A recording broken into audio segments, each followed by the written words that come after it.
Muy buenas tardes, mis queridos niños y niñas. Hoy día tenemos una clase bien particular. Les voy a hablar de Jorge Luis Borges, un escritor argentino que ha roto todo lo posible y todo lo conocido en cuanto a su innovación escritural. Acompáñenme. En la mente de Borges. Y en esta clase vamos a comprender los elementos claves para lograr asir la literatura de Borges. ¿Y por qué las imágenes que están acá? Porque en realidad la literatura de Borges está plasmada, está cargada siempre de laberintos, de tiempos circulares, del tiempo que corre de manera extraña. Porque en estricto rigor, la literatura de Borges y la mente de Borges es un laberinto que tenemos que conocer. En primera instancia, es necesario entender las características de su escritura. Y cuando hablamos de Borges y sus espejos, es una cosa bien particular porque Borges tiene algo con los espejos. Los espejos en la vida de Borges son sumamente importantes porque él cree que el espejo refleja la misma realidad. Y es lo que él intenta también, plasmar su realidad dentro de su literatura. Y con los espejos también se refiere a esos mundos interminables que ponemos uno frente a otro y que parecen repetirse de manera infinita en una imagen que se repite y se repite y se repite. ¿Cierto? Ese es exactamente lo que busca Borges con su literatura, que es uno de los escritores más famosos del mundo. Es un escritor argentino con una trayectoria gigantesca. ¿Y por qué tan importante? Porque tiene laberintos, porque tiene propuestas estéticas, porque el tipo es un genio de la literatura. Nunca ganó el Nobel. Se supone que por razones políticas. Ustedes se preguntarán por qué. Porque en realidad Borges apoyó la dictadura de Argentina, apoyó la dictadura en Chile y otras tantas. Eh, y la verdad es que la Academia del Premio Nobel nunca, por ese tipo de cosas, le otorgó el máximo premio de la literatura. Pero méritos los tiene de sobra. Ahora, ¿cuáles son las características de la literatura de Borges? Es una escritura bastante críptica, es decir, cerrada, que debemos ir desentramando de a poco. Es como una madeja de lana que debemos ir encontrando la hebra que nos sirve, porque en realidad estamos muy sujetos a cometer errores en cuanto a la lectura. Y en parte elitista porque en realidad tiene mucha información académica. Borges era un bibliotecólogo y el tipo utiliza un montón de sus lecturas. O sea, el tipo es una escritura bastante culta. Por otro lado, la literatura de Borges es ficción. Ya parece obvio, pero no lo es, porque en estricto rigor Borges intenta confundirnos. Y Borges intenta sembrar dentro de sus textos muchas referencias, muchos estudios, muchas estructuras, muchos conceptos que uno cree que son ciertos porque parecen de verdad, pero en estricto rigor la mayoría son inventados. Pero los cuenta de tal manera que uno termina creyéndole y dice, oye, Borges está hablando de literatura, pero está haciendo historia, está haciendo ciencia, y no es tal. Utiliza referencias que nunca han pasado en nuestra realidad con dos fines. Confundir a los lectores, obviamente, y el segundo y más importante, para dar verosimilitud a sus textos, para que nosotros nos creamos la historia que él nos está contando. Por eso le agrega el factor académico, por eso le agrega la cita y la referencia. ¿Sí? Ahora, ¿qué otra característica tiene la literatura de Borges? La forma en que escribe, laberinto y espejos, la repetición una y otra vez de siglos, la entrada por un camino que no podemos visualizar al final y que cuando logramos visualizarla no sabemos si realmente es la realidad o no, porque intenta fundirse en su literatura con la realidad. Hay historias dentro de historias como si fuera una caja china. Habitualmente partimos con la historia con algunos personajes conversando y estos personajes se cuentan esa historia, vamos a otra historia y dentro de esa historia otra historia. Como las cajas chinas que abrimos y encontramos más, y abrimos y encontramos más, y encontramos mundos diferentes, ¿cierto? Contribuye al enriquecimiento de su historia, de su literatura. Eso es lo interesante que tiene Borges. Además, la literatura borgiana tiene una característica bien particular que intenta reflejar todo este concepto, esta esquemita que está acá. ¿Por qué? Porque Borges entiende el mundo en distintas esferas, en distintos niveles. Para él, lo primero es Dios que crea todo y el lenguaje deriva inmediatamente del universo. O sea, el lenguaje nace con el universo porque si no tuviéramos el lenguaje no podríamos nombrarlo. Y al mismo tiempo, el lenguaje permite construir la literatura. Y todos estos círculos están filtrados por un yo que no solo es real, sino que también es un yo de lenguaje. Es un yo que atraviesa toda la literatura. Y lo interesante de esto es que en todos estos niveles, habitualmente podemos ver en la literatura borgiana al mismo autor dentro de la obra. Pero no es Borges, no es Borges el de carne y hueso. Es una figura de ficción de Borges y ustedes lo pueden ver en casi todos los textos. ustedes podrían reconocer por las características que tienen sus personajes a Borges en la mayoría de sus textos. Los invito a revisarlo. Porque ahora vamos a conocer el primero de ellos, que se llama Tlön Uqbar Orbis Tertius. Básicamente es un cuento en el cual se pretende levantar, crear, construir un mundo nuevo para lograr redefinir un nuevo orden mundial que va a regir a la nueva sociedad debido a una sociedad secreta que lleva un montón de tiempo trabajando. ¿Sí? Todo eso ocurre mientras dos personajes cualquiera se encuentran un día. Personajes bien particulares, son personajes que hablan muy poco, son amigos de años, pero no saben grandes detalles de sus vidas personales. Se juntan a jugar ajedrez, se juntan a conversar de literatura, de historia, a leer. Se juntan a beber whisky, pero no hablan mucho. No hablan casi nada. Pero sin embargo son amigos de mucho tiempo. Y esta historia lo que nos pretende demostrar es que el lenguaje construye realidades. ¿Y cómo lo hacen? A través de la figura de la enciclopedia.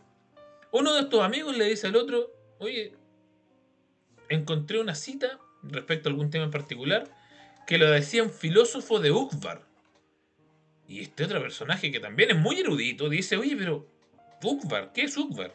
Y él le explica, Uqbar que es un país que está en Asia Menor y que aparece en la enciclopedia, en el último capítulo de la enciclopedia británica.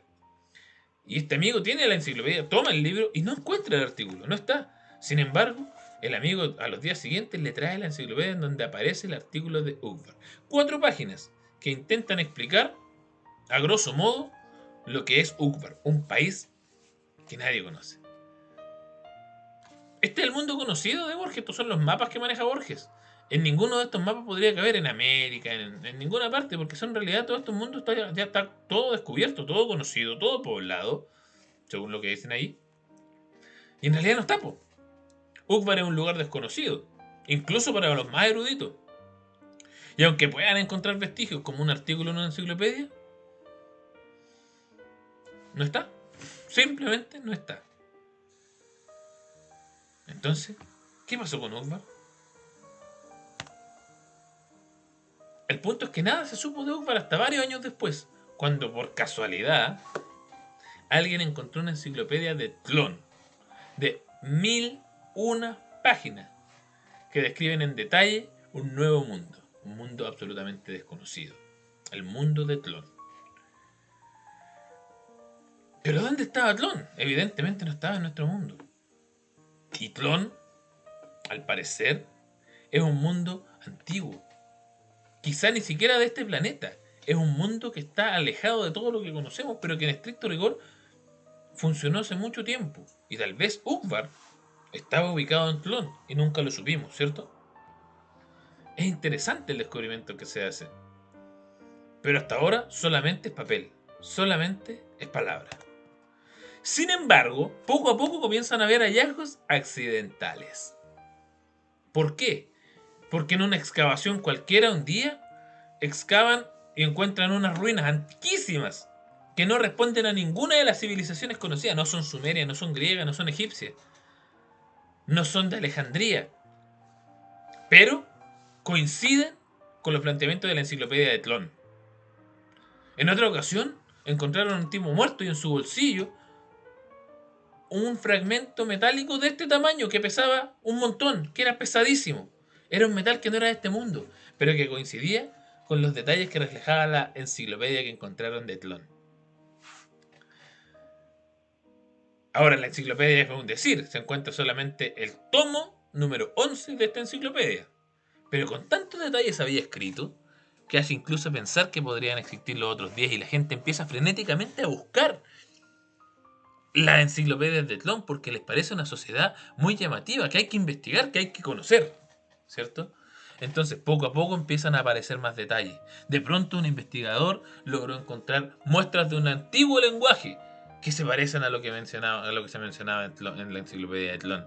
Otro por allá encontró una pieza musical y así se van encontrando detalles, vestigios de lo que fue una civilización.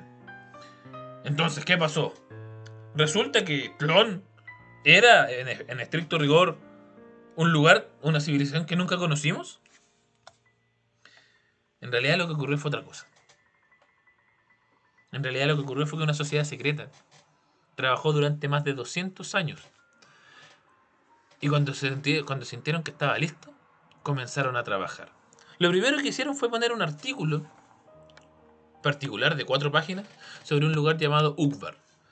El problema, y se dieron cuenta muy pronto, no podemos inventar un país en el mundo donde estamos. O sea, ningún lugar del mundo, ya algunos decían que podía ser en América, otros en Asia, otros en África, pero en estricto rigor ningún lugar del mundo podía albergar un país durante tanto tiempo.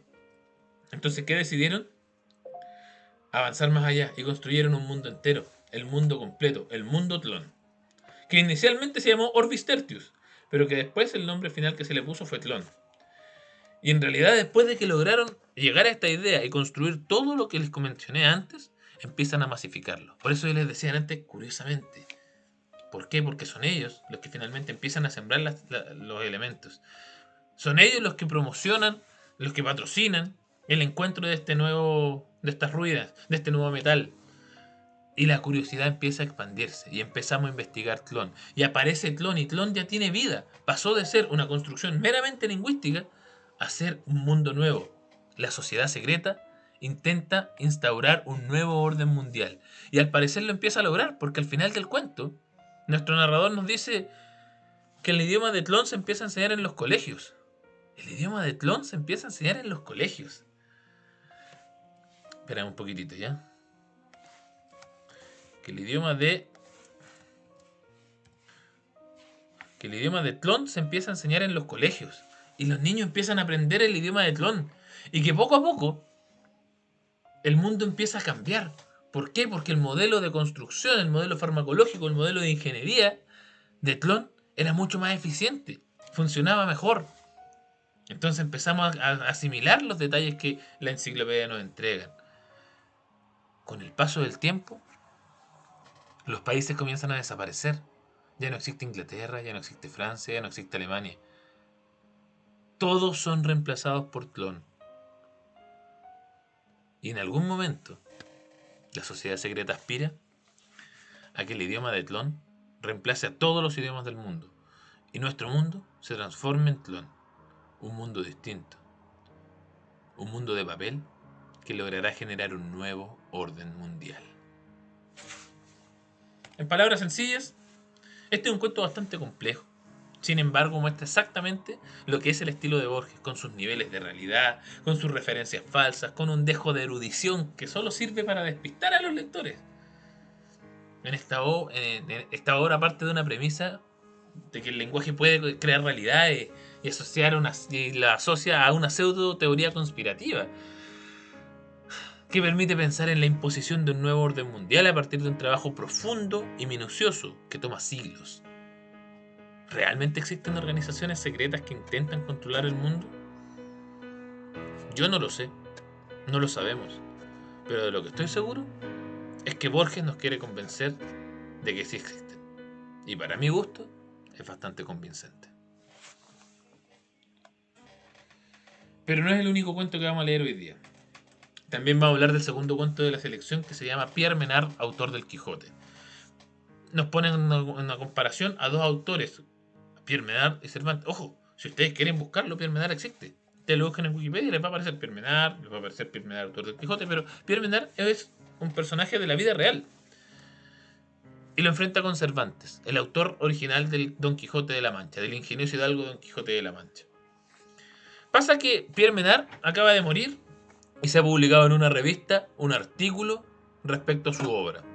Sin embargo, el narrador que ha leído este artículo cree que ese artículo no le hace absolutamente nada de gala a la grandeza de Pierre Menard. ¿Por qué? Porque entre otras cosas, bueno, igual es interesante que Pierre Menard en la historia de Borges sea un novelista que jamás escribió ninguna novela. Ustedes se van a dar cuenta, tiene 24 obras, ninguna es una novela, son todos tratados, ciencia, etc. Pero él escribe la obra más importante de todas según lo que cree nuestro querido autor. Don Quijote de la Mancha. De hecho, la obra más grande según nuestro autor es El Quijote de Pierre Menard, que dice, Pierre Menard se dedicó su vida a escribir 2 capítulos particulares de Don Quijote de la Mancha, el capítulo 9, el capítulo 37. Lo escribe textualmente, los copia. Sin embargo, dice nuestro narrador, esa es una obra diferente. Y es más, no solo diferente, sino que es mucho mejor la obra de Menard que la obra de Cervantes. Y uno dice, ¿pero por qué? Si la obra del Quijote es original y la escribió como 300 años antes. Sí, y por eso mismo, Don Quijote de Pierre Menard es mejor. ¿Por qué? Porque han pasado 300 años de historia desde el Quijote hasta lo que escribe Menard. Porque han pasado distintos hechos históricos. Porque el tiempo ha pasado. Y porque la tecnología ha avanzado. Porque en el siglo XVII, en el siglo XVI, es fácil pensar como en esa época. En el siglo XVI es fácil pensar como Miguel de Cervantes. En el siglo XX, y con todo lo que ha pasado, es muy difícil que una persona logre pensar como Cervantes. Dicen incluso que Pierre Menard primero comenzó a aprender español antiguo y fue muy bueno hablando español y escribiendo español antiguo. Sin embargo, no era eso lo que él quería. Pierre Menard lo que quería era básicamente ser Cervantes en el siglo XX. Y ser Cervantes en el siglo XX, según nuestro narrador, es la tarea más importante y más difícil que un escritor se puede dar. ¿Por qué es mejor que Cervantes? Lo digo acá. Pierre Menard se adjudica la tarea titánica, pues quería ser Cervantes pero en el siglo XX, y pasar por todo lo que pasó entre la escritura del Quijote y su época a través de su pensamiento, de su memoria. Por eso le atribuye un valor fundamental, porque no existe tarea más difícil que enfrentar la realidad actual con la mentalidad del siglo XVII. ¿Se imaginan ustedes una persona que llega del siglo XVII a nuestra época? Se moriría de la pura sorpresa. O más aún, enfrentar el siglo XVII con la mentalidad actual. Las dos cosas son tremendamente difíciles, pero Pierre Menard lo logra, y por eso nuestro autor lo loa.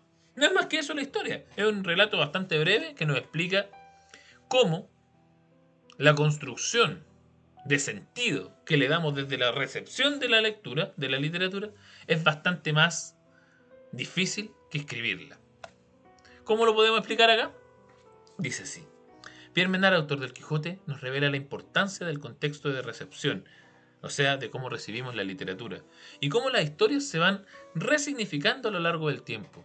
Ninguna historia que fue escrita en cierta época tiene el mismo sentido en nuestra época actual. Ninguna época del siglo X, XI o XII va a tener la misma importancia y el mismo sentido que tiene actualmente. Porque hay más cosas, porque hay más conocimiento. Porque antes lo que se hacía de manera intuitiva, ahora le tenemos nombre. Ahora lo comprendemos, lo analizamos. Por eso, Pierre Menard es mejor que Cervantes. Por eso la literatura, o sea, el Quijote de Pierre Menard es lo más difícil y lo más grande que un autor alguna vez ha escrito. Además, nos muestra cómo el paso de los años, las historias se van enriqueciendo. Intentar escribir nuevamente el Quijote con lo que sabemos hoy es una tarea casi imposible porque no entendemos el mundo en el que se encuentra el Quijote y el Quijote no calza en nuestro mundo tampoco. Por eso, la validación se hace respecto a Pierre Menard, porque Pierre Menard lleva a cabo una tarea que para el narrador de este cuento es imposible. Y eso, esta obra demuestra que la literatura debe leerse a partir del contexto en el que sean leídos. Porque cada vez que se lee un libro, este adquiere un nuevo significado. Y para terminar en el día de hoy, les quiero hablar del tercer cuento, Ruinas Circulares. Yo la verdad no tengo idea bien cómo se verá el personaje principal de esta historia, pero yo me lo imagino como este griego que está acá medio viejo, medio enojado, ¿no? Y este hombre, nadie sabe cómo pasa, pero pasa. Llega a unas ruinas que parecen un anfiteatro griego, pero están en llamas, ¿sí? Se puede ver el esplendor de las ruinas, pero están en llamas, están destruidas. Y este personaje llega con una sola misión. ¿Cuál es su misión? Soñar a un hombre. Nuestro personaje principal, que vamos a llamar el soñador, viene con la intención de soñar a un hombre, que vamos a llamar un soñado. Y un hombre, no cualquiera, un hombre total, un hombre que sepa todo lo que tiene que saber para vivir en el mundo en que vive nuestro soñador. La tarea comienza así. En el primer intento, nuestro soñador, de hecho, es bien particular porque este soñador tiene la capacidad de controlar su sueño. Él duerme cuando quiere y cuando quiere. Él puede dormir 16, 20 horas y puede dormirse cuando él lo estima conveniente. Y en su primer intento, él comienza a soñar y en su sueño se ve formando a distintos hombres. Está enseñándole a hombres. Necesita, para crear a uno, elegir entre muchos. Entonces empieza a pensar y se da cuenta que no todos le sirven porque la mayoría lo escuchan con atención, con cuidado, pero muy pocos lo desafían. Entonces finalmente él decide quedarse con ese hombre, con ese estudiante, con ese nuevo ser que lo desafía. Y empieza a entrenarlo y empieza a enseñarle. Y le enseña todo cuanto puede aprender un hombre, todo cuanto necesita para el mundo. Sin embargo, en algún momento no pudo lograr soñar de nuevo. Y perdió todo el trabajo que había hecho. Su primer hijo desapareció y nunca más lo pudo recuperar. Se sintió terrible, no podía creerlo, pero siguió adelante. Se tomó un mes para descansar, para reponerse, y volvió a soñar. En su segundo intento, soñó por partes. Primero soñó un corazón. Luego a ese corazón le puso pulmones. Lo empezó a hacer de adentro. Se demoró un año para que recién llegase a ser un esqueleto con todos los órganos vitales. Y finalmente, al paso de mucho tiempo, logró soñar a un hombre. Pero ese hombre estaba completamente inerte. Y él se preocupaba porque no podía hacerlo vivir. Por lo tanto, le pide ayuda al dios del fuego. Y aquí puse un fragmento que me parece relevante para comprender este texto. Este múltiple dios le reveló que su nombre terrenal era fuego, y que en ese templo circular, y en otros iguales, le habían rendido sacrificios y cultos, y que mágicamente animaría al fantasma soñado. Nos referimos al soñador, ¿cierto? Al soñado, a este sujeto que estaba aquí. Él le va a dar vida, le dice, ¿cierto? De suerte que todas las criaturas, excepto el fuego mismo y el soñador, o sea, él y él, son los únicos que van a saber que este personaje no es un hombre real, sino que es un simple sueño. Todos los demás van a creer que es un hombre real, ¿cierto? Todos van a pensar que es de carne y hueso. En el sueño del hombre que soñaba, el soñado despertó. Entonces pasó de ser un hombre muerto, con la ayuda del dios del fuego, a ser un hombre vivo en sueños. Ojo, el soñador toda su vida va directamente a su sueño. O sea, el tipo sueña y en su sueño educa a su hijo. En su sueño le va enseñando cosas, lo va formando. Hizo que este personaje pudiera escalar montañas, tuviera desafíos, se enfrentara al mundo. Y en algún momento, para su pesar, porque este tipo ya lo ve como su hijo, ya lo ve como su hijo, pero en algún momento él dice, ok, está listo, no puedo hacer nada. Entonces, ¿qué hace? Lo envía hacia el norte, a un templo en ruinas.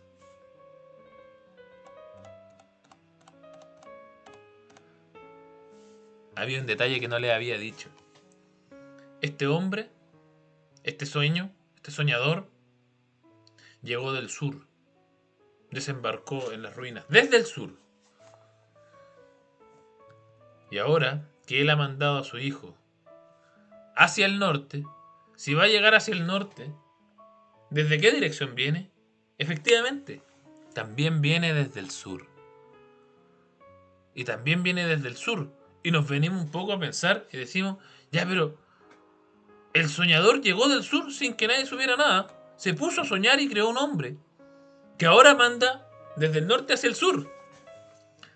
Y que en realidad solo él sabe que este hombre es un efecto de un sueño. Él y el dios del fuego. Y aquí se le revela la verdad a nuestro personaje, a nuestro soñador. La verdad es que este hombre que él acaba de crear también va a ir al mundo a soñar. Y ahora que ya está vivo, los años lo atacan. Y ya no tiene sentido para él la vida porque ya logró su objetivo. Otro detalle que no les dije nunca. A las personas el sueño los quema. A los sueños el fuego no les hace nada. Y en el final del libro, nuestro soñador, nuestro querido soñador, ya viejo y cansado, descubre que como su hijo, él también es un sueño. Y que en otro lugar hay un hombre que también lo soñó a él. Por eso, y cito, por un instante pensé en refugiarse en las aguas, pero luego comprendió que la muerte venía a coronar su vejez y a absorber lo de sus trabajos. Caminó contra los jirones de fuego. Estos no mordieron su carne, estos lo acariciaron, lo inundaron sin calor, sin combustión, con alivio, con humillación, con terror. Comprendió que él también era una apariencia, que otro estaba soñando. Y el hombre termina su propósito de soñar a otro, creyendo que es real, pero en estricto rigor es también parte de un sueño y termina consumiéndose en las llamas que una y otra vez queman las ruinas circulares, que una y otra vez destruyen a los hombres que sueñan a otros, porque en estricto rigor todos en el mundo somos un sueño, todos somos soñadores y todos tenemos la misma situación. La revelación final es bastante interesante. Todos somos un hombre soñado por otro, soñado por otro, soñado por otro, soñado por otro, en un espejo infinito, en un ciclo que no se acaba jamás. Todo hombre en el mundo no es más que el sueño de otro soñador, que a su vez es soñado y animado por el dios de fuego. La misma vida no es más que una ilusión. La explicación, y con esto termino, mis niños. Este cuento es icónico. El lenguaje de Borges está lleno de círculos concéntricos, uno dentro del otro, dentro del otro, dentro del otro. Como un espejo que se refleja contra el otro, como un laberinto interminable. Si tuviéramos que definir lo que es la literatura de Borges, es un laberinto interminable que solo algunos podremos resolver. Y yo espero que ustedes también sean esas personas con esta ayuda que les estoy dando. Ruinas Circulares nos cuenta de los niveles de realidad e incorpora en el sueño un nuevo nivel de conciencia que nos hace cuestionarnos cuál es finalmente el plano de la realidad. ¿Somos realmente reales? ¿O estamos siendo soñados por un hombre que se tomó el tiempo alguna vez? ¿Llegamos desde el sur? ¿Nacimos de nuestra madre? ¿Por qué no recordamos nuestra primera parte? ¿Por qué no recordamos la primera parte de nuestra vida? ¿Será que también como el sueño es fragmentaria nuestra realidad? En esta obra vemos cómo la realidad es cuestionada en profundidad, sin entender realmente qué es lo que vivimos. Espero que les haya de verdad servido, porque en realidad lo hice con harto esfuerzo. Espero que les haya gustado la clase de hoy y espero que puedan comprender estos textos en profundidad. La tarea, yo creo que ya el viernes voy a estar en condiciones de poder dársela para que sepan de lo que estamos hablando. Y bueno, ahora que ya terminé con todo, no me queda nada más que despedirme, que agradecerles su tiempo, su participación. Discúlpenme si esta historia quedó un poquito más larga de lo que yo esperaba, pero de todas maneras les va a servir, así que véanla con atención. Y en la próxima semana voy a subir algunos videitos más de los cuentos que yo considere que son los más complejos. Si tiene cualquier duda, pregúnteme por el modo, yo voy a estar súper disponible. Si necesita más ayuda, me pide una asesoría, nos juntamos, no hay problema, no pasa nada, así que adelante, mis queridas niños, mis queridas niñas. Muchas gracias por su atención.